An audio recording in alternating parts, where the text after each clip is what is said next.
کے قریب پہنچ چکے تھے۔ گویا اللہ تعالیٰ نے اشارہ فرما دیا کہ آپس میں جڑ کر رہنا یہ اللہ کی نعمت کی دلیل ہے، اور آپس میں ٹوٹ کر رہنا یہ جہنم کے قریب پہنچنے کی دلیل ہے۔ اسی لیے اللہ کے رسول صلی اللہ علیہ وسلم کو آپس میں صحابہ کا مل کر رہنا انتہائی عزیز تھا۔ ایسی کوئی بات آپ گوارا نہیں کرتے تھے جس سے آپس میں اختلاف پیدا ہو سکتا ہو۔ چنانچہ ایک واقعہ پیش آیا کہ ایک موقع پر مسلم شریف کی روایت ہے، ایک مہاجر صحابی بچے نے ایک انصاری صحابی بچے کو تھپڑ مار دیا، گھونسا مار دیا۔ اب اس سے اس کو تکلیف ہوئی تو اس نے کہا یا للانصار، ہے انصاریوں، یعنی اپنے لوگوں کو بلایا۔ مہاجر نے دیکھا کہ انصاری جمع ہو رہے ہیں تو انہوں نے کہا یا للمہاجرین، اے مہاجرین آؤ، آپ بھی جمع ہو جاؤ۔ آپس میں جمع ہو گئے، ایک دوسرے سے لڑنے کے قریب ہو گئے۔ اللہ کے رسول صلی اللہ علیہ وسلم تشریف لائے تو پوچھا کیا ہوا؟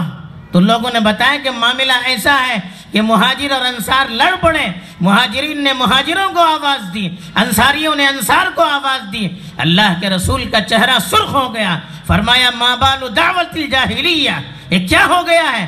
جاہلیت کے نعرے لگا رہے ہو؟ جاہلیت میں آپ ایک دوسرے سے لڑنے کے لیے قبیلوں کو بلاتے تھے اور خاندان آپس میں لڑتے جھگڑتے رہتے تھے، یہ چیز پھر آپ اسلام لانے کے بعد پھر دوبارہ اس کو زندہ کرنا چاہتے ہیں؟ دعوہا فإنہا منتنا، کہا چھوڑ دو، یہ سب گندی باتیں ہیں۔ انتہائی غصے میں آ گئے، اس لیے کہ اس کی وجہ سے معاشرے کے اندر دراڑ پڑ سکتی تھی۔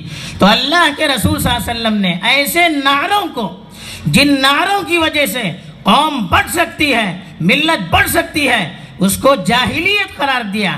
یعنی یہ اسلام کی تعلیم نہیں ہے۔ اسلام کے دور سے پہلے جو جاہلیت کا دور تھا اس میں یہ ہوتا تھا کہ اگر کسی کو تکلیف ہوتی تو اپنے آدمی کو بلاتا، یہ اپنے آدمی کو بلاتا، پھر آپس میں لڑ پڑتے تھے۔ اسلام اس کو مٹانے کے لیے آیا ہے۔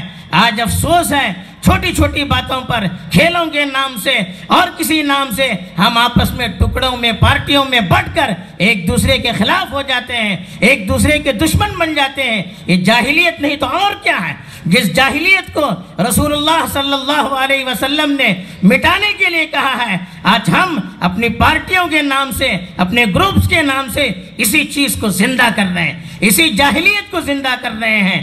آج سیرت کے پیغام سے ہمیں یہی سبق لینا چاہیے کہ جس چیز کو مٹانے کے لیے اللہ کے رسول آئے تھے، اس پیغام کے ذریعے سے ہمیں کوشش کرنی چاہیے کہ اگر ایسے جراثیم ہمارے معاشرے کے اندر پائے جاتے ہیں تو ہمیں سب سے پہلے اس کو مٹانا چاہیے۔